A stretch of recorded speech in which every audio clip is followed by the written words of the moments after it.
ఆంధ్రప్రదేశ్ ముఖ్యమంత్రి టీడీపీ అధినేత చంద్రబాబు నాయుడు ఆసక్తికర వ్యాఖ్యలు చేశారు. ఆయన చాలా సూటిగానే కొందరు నేతల్ని హెచ్చరించారు. తెలుగుదేశం పార్టీ నూతన కార్యవర్గ బాధ్యతల స్వీకరణ కార్యక్రమంలో చంద్రబాబు ఏమన్నారో వినండి. అవి ఎవరినన్నారో ఇట్టే అర్థమవుతుంది. చిన్నపాటి కలహాలు కూడా రాకూడదు. ఫ్లెక్సీల దగ్గర, ఫోటోల దగ్గర, కుర్చీల దగ్గర. నేను I'm very clear on that. ఎవరో ప్రధానమంత్రి వస్తే నన్ను సెక్యూరిటీ పక్కకు వస్తాడు. అతనికి తెలియదు, అతను డ్యూటీ ఆయన చేస్తాడు. దానిపైన నేను ప్రధానమంత్రి గారి దగ్గరికి వస్తే నన్ను చేశారనుకుంటే తప్పు అవుతుంది. ఈ విషయాలు మీరు గుర్తుపెట్టుకోవాలి. నేను చాలాసార్లు చూస్తున్నా ఇవన్నీ. అందుకే మళ్ళీ మీ అందరికీ చెప్తున్నా. చంద్రబాబు మాటలను బట్టి ఫ్లెక్సీ మీద రగడకు కారకులవుతున్నటువంటి నాయకులు ఎవరు అనంటే అది పిఠాపురం వర్మ వైపు అందరి వేళ్ళు చూపిస్తున్నాయి. వర్మను పరోక్షంగా చంద్రబాబు నాయుడు గట్టిగా హెచ్చరించారు అనే వాదన బలంగా వినిపిస్తుంది.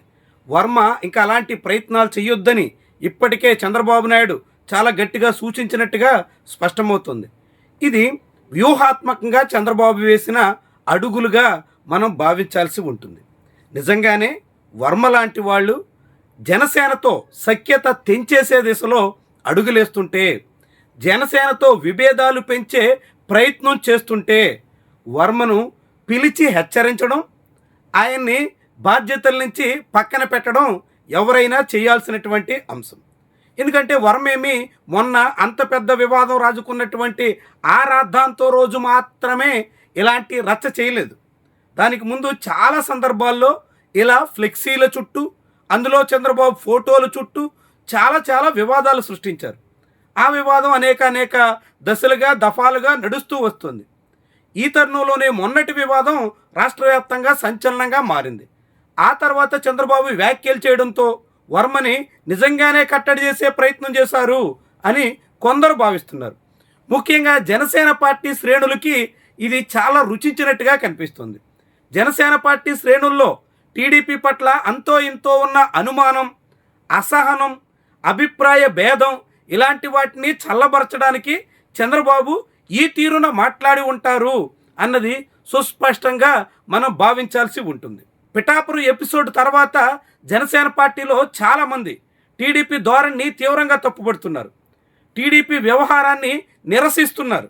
సోషల్ మీడియాలో అది ప్రస్ఫుటంగా కనిపిస్తోంది. దాన్ని చల్లబరచకపోతే రాబోయే రోజుల్లో మిత్రభేదం మరింత పెరగొచ్చు అని బాబు కలవరపడుతున్నారు. అందుకు తగ్గట్టుగా ఈ తీరున జనసేన పార్టీలో అసంతృప్తివాదుల్ని, తెలుగుదేశం పార్టీ పట్ల వ్యతిరేకతతో ఉన్నటువంటి వాళ్ళని చల్లబరచడానికి ఇలాంటి ఎత్తుగడ వేసినట్టుగా మనం అంచనా వేయాల్సి ఉంటుంది. నిజంగానే వర్మని కట్టడి చేయడానికి, నిజంగానే వర్మ అలాంటి ప్రయత్నం చేయకుండా అడ్డుకోవడానికి చంద్రబాబు ఇలా హెచ్చరించి ఉంటే, మాటల్లో హెచ్చరించడం కన్నా చేతల్లో చూపించాల్సి ఉంటుంది. నూతన కార్యవర్గం బాధ్యతల స్వీకరణ కార్యక్రమంలో చంద్రబాబు స్వయంగా పిఠాపురం వర్మకి కొత్త బాధ్యతలు అప్పగించారు. ఆయనకి పార్టీ రాష్ట్ర స్థాయి ఉపాధ్యక్ష హోదా కట్టబెట్టారు. అంటే పార్టీలో వర్మకి ప్రమోషన్ కల్పించారు.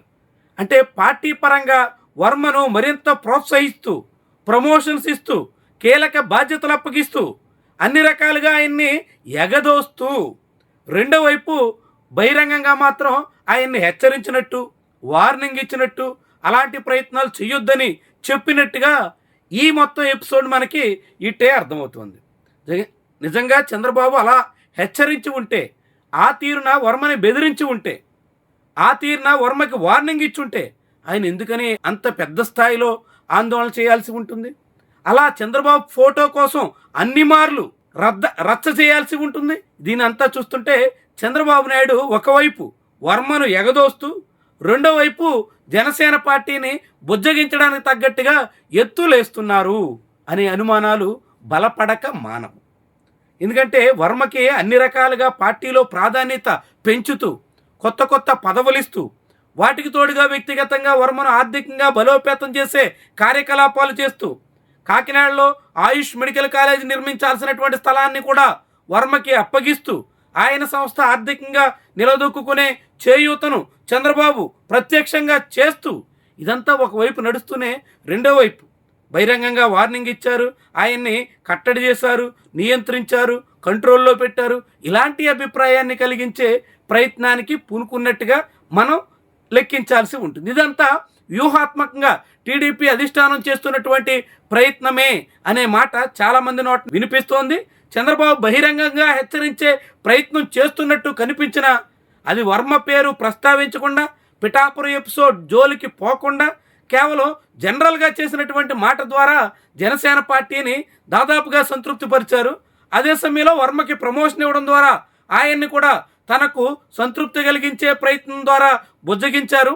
అటు ఇటు రెండు క్యాంపుల్ని తన గుప్పిట్లో ఉంచుకునే దిశలో చంద్రబాబు అడుగులేస్తున్నారు అనే అభిప్రాయం చాలామంది నోటి నుంచి వినిపిస్తుంది. ఏమైనా చంద్రబాబు చాలా వ్యూహాత్మకంగా ఇరు క్యాంపుల్ని చల్లబరచడం, బుజ్జగించడం, సన్నద్ధం చేయడం, అవసరమైతే ఒకరి మీదకి ఒకరిని ఉసుగొల్పడం, ఇలాంటి అన్ని రకాల ప్రయత్నాలు చేసేదానికి తగ్గట్టుగా తన ఎత్తుగడలు వేస్తున్నట్టుగా చాలామంది సందేహించే పరిస్థితి అయితే తాజా కామెంట్స్ని బట్టి స్పష్టమవుతోంది.